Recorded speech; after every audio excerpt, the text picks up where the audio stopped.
Kalau Tuhan izinkan aku untuk ngelewatin hal yang membuat aku karena aku ngerasa bahwa janji Tuhan itu nggak akan pernah gagal dalam hidup aku gitu. Rolling. Apa titik terendah dalam hidup Anda? Wow, apa ya? Em, Deg-degan. Yang paling stres, nggak ngumpulin tugas. Ngerjain tugas dari kakak kelas gitu. Tugasnya deadline-nya kayak singkat banget, terus kalau lewat dari itu bisa diomelin, dimarahin.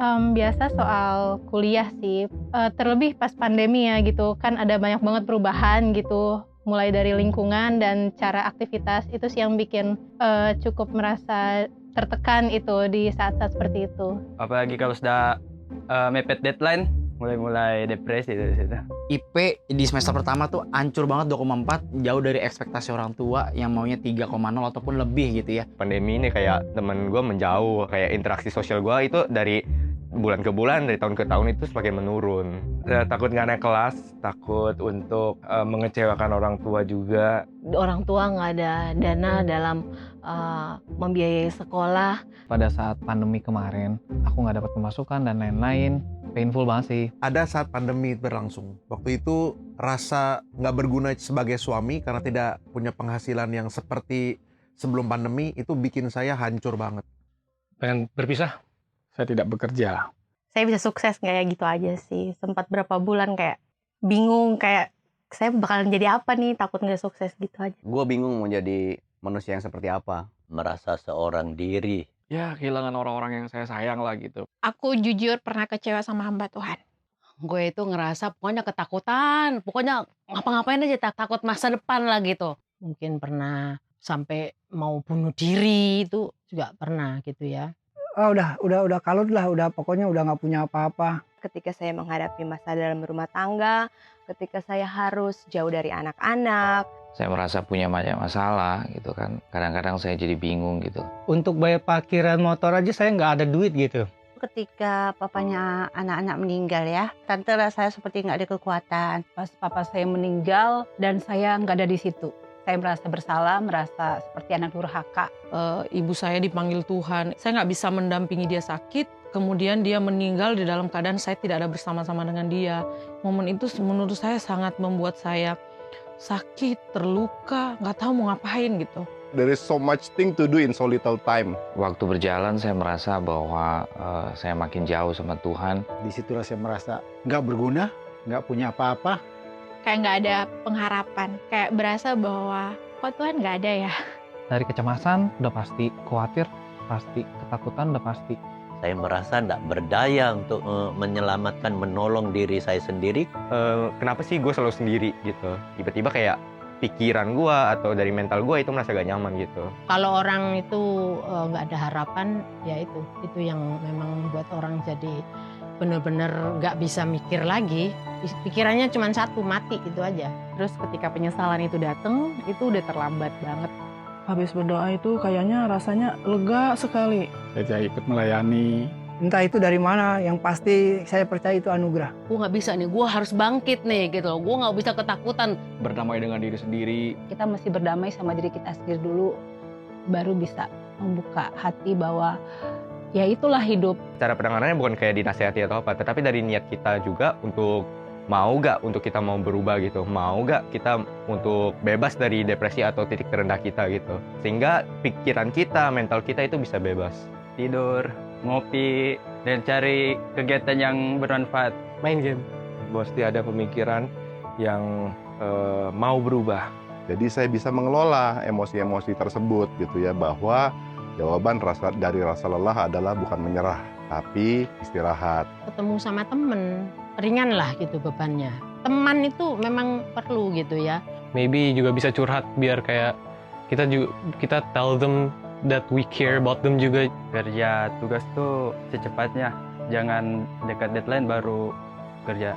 Ya palingan gue kayak hangout bareng teman gue gitu. Dimana main gue itu beristirahat gitu, kayak bisa tenang, bisa slow gitu. Kadang-kadang kalau contohnya main bareng teman gue, menang kalah gak apa-apa, yang penting at least we're having fun, right? Sabar sama lebih giat lagi, lebih konsisten lagi buat mengerjakan tugas yang diberikan itu. Sesuatu yang instan tuh instan juga hilangnya gitu loh. saya mesti lari kemana gitu kan. Padahal sebenarnya jawabannya hanya satu, lari ke Tuhan.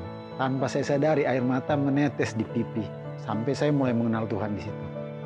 Belajar bahwa semua yang Tuhan titipkan itu bukan milik kita. Belajar mengampuni bahwa kita juga pernah salah. Aku belajar untuk menghargai apa yang ada buat aku sekarang ini gitu. Banyak-banyak berdoa, terus bersyukur sama Tuhan. Ini bukan akhir dari segalanya. Kamu bisa kembali lagi, kamu bisa bangkit lagi, karena di balik segala sesuatu yang kamu alami itu, Tuhan tuh punya rencana, Tuhan tuh punya masa depan yang penuh harapan. Dan aku ingat benar firman Tuhan yang bilang bahwa rancangan Tuhan itu adalah rancangan damai sejahtera dan bukan rancangan kecelakaan. Tapi Tuhan itu berjanji akan memberikan hari depan yang penuh dengan pengharapan. Dan itu yang membuat aku kuat. Dan untuk ngatasinnya itu ya mulai sadar kalau ini udah kuliah, udah bukan sekolah lagi gitu kan. Perlahan-lahan ya bangkit, mulai coba belajar, cari ubah pergaulan yang lebih baik lah. Jadi cari teman-teman yang bisa mendorong untuk belajar sih, so far kayak gitu. Lebih menghargai hidup saya gitu. Yang saya lakukan hanya melakukan yang saya bisa itu. Saya berdoa, saya minta tuntunan Tuhan. Memang komunikasi lah yang membuat kita semuanya bisa berjalan dengan baik. Gue yakin kalau kita bisa berusaha dan berdoa juga pasti Tuhan akan bantu. Tapi begitulah proses dalam hidup, tidak selalu dengan apa yang kita inginkan, tapi semua sesuai dengan Tuhan mau dalam kehidupan kita.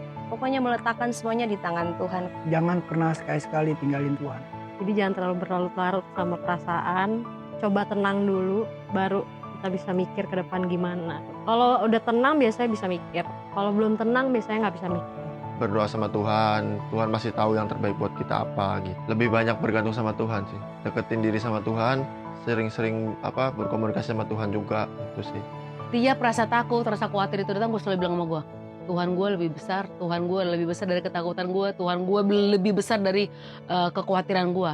Keinginan kita belum tentu apa yang Tuhan mau gitu, tapi lebih banyak berserah gitu, percaya bahwa pertolongan Tuhan tepat pada waktunya. Tuhan mengajarkan saya sebuah titik di mana kedaulatan Tuhan terjadi atas hidup saya. Jadi saya belajar untuk tidak protes. Mulai dari kita di titik paling rendah dalam kehidupan kita, di situ kita mulai belajar sabar. Hati kita buka, hati kita buat Tuhan. Pasti ada jalan keluar sebesar apapun masalahmu. Selalu mengucap syukur itulah. Kalau kita mengeluh, kita mengasihanin diri, makin berat kita menghadapi masalah itu. Tapi dengan enjoy kita kuat, kita mengerti. Sesuatu yang terjadi itu pasti untuk kebaikan kita. Saya mengerjakan bagian saya, dengan pertolongan Tuhan saya akan bisa menyelesaikannya dengan baik. Di tengah-tengah ketidakberdayaan kita, Tuhan yang akan ambil acara. Jangan pergi dari Tuhan. Jadi ya satu-satunya itu tuh berserah dan peka aja Tuhan mau ngarahin aku apa. Aku fokus ke Tuhan tuh mau bicara apa, pas ketemu itu yang jadi penguatan. Asalkan jangan pernah nyerah gitu dan jangan hilang harapan, itu aja sih. Kita bersama Tuhan itu luar biasa kekuatannya. Tuhan cukupkan, Tuhan mampukan, gak satupun Tuhan tinggalkan dalam hal apapun. Dari situ tante hanya bisa mengucap syukur. Dah, kita harus tetap bersama Tuhan dalam hal apapun. Bersama Tuhan gak pernah rugi. Tuhan menolong kita tepat pada waktunya, tidak terlambat juga tidak terlalu cepat. Memang seringkali kita selalu maunya cepat gitu, sehingga membuat kita tuh nggak percaya akan pertolongan Tuhan.